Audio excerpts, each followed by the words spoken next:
Chapter 12. Jesus anointed at Bethany. 6 days before the Passover, Jesus came to Bethany, where Lazarus lived, whom Jesus had raised from the dead. Here a dinner was given in Jesus' honor. Martha served, while Lazarus was among those reclining at the table with him.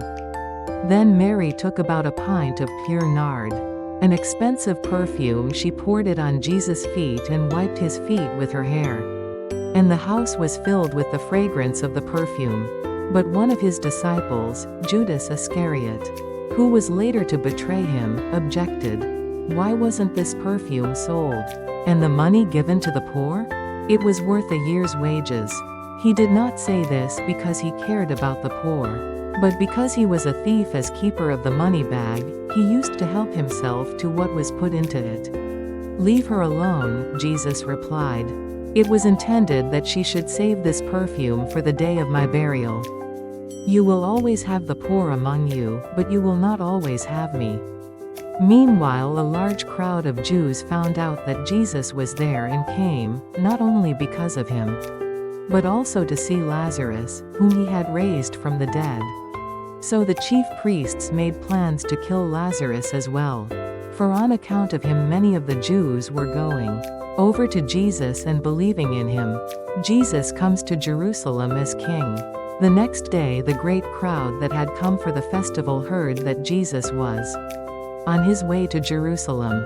They took palm branches and went out to meet him, shouting, Hosanna! Blessed is he who comes in the name of the Lord. Blessed is the King of Israel. Jesus found a young donkey and sat on it, as it is written, Do not be afraid, daughter Zion. See, your king is coming, seated on a donkey colt. At first his disciples did not understand all this. Only after Jesus was glorified did they realize that these things had been written about him, and that these things had been done to him. Now the crowd that was with him when he called Lazarus from the tomb and raised him from the dead continued to spread the word.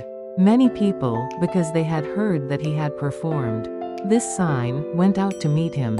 So the Pharisees said to one another, See, this is getting us nowhere. Look how the whole world has gone after him. Jesus predicts his death. Now there were some Greeks among those who went up to worship at the festival. They came to Philip, who was from Bethsaida in Galilee, with a request. Sir, they said, we would like to see Jesus. Philip went to tell Andrew, and Philip in turn told Jesus. Jesus replied, The hour has come for the Son of Man to be glorified.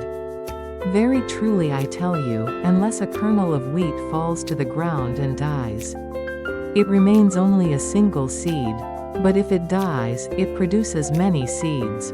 Anyone who loves their life will lose it, while anyone who hates their life in this world will keep it for eternal life.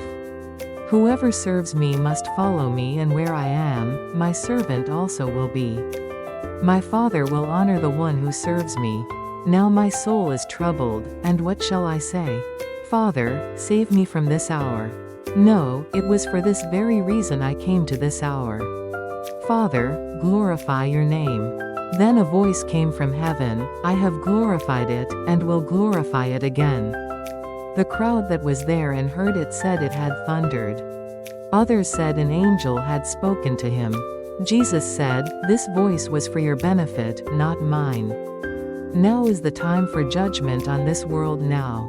The prince of this world will be driven out.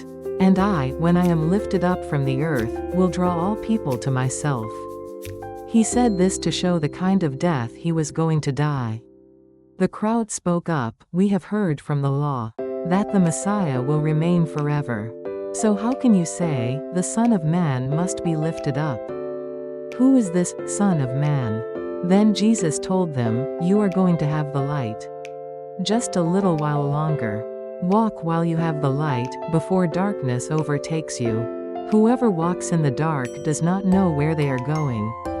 Believe in the light while you have the light, so that you may become children of light. When he had finished speaking, Jesus left and hid himself from them. Belief and unbelief among the Jews. Even after Jesus had performed so many signs in their presence, they still would not believe in him. This was to fulfill the word of Isaiah the prophet. Lord, who has believed our message? And to whom has the arm of the Lord been revealed?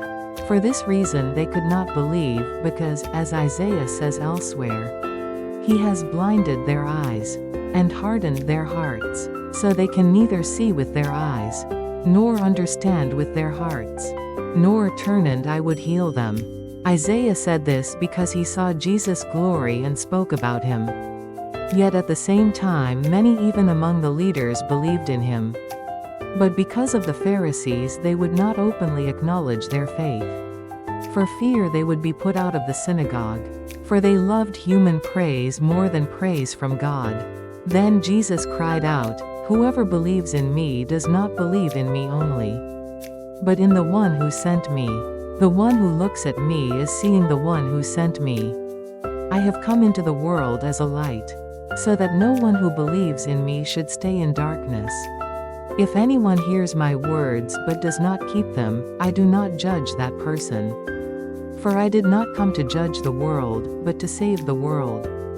There is a judge for the one who rejects me and does not accept my words. The very words I have spoken will condemn them at the last day. For I did not speak on my own, but the Father who sent me commanded me to say all that I have spoken. I know that his command leads to eternal life. So whatever I say is just what the Father has told me to say."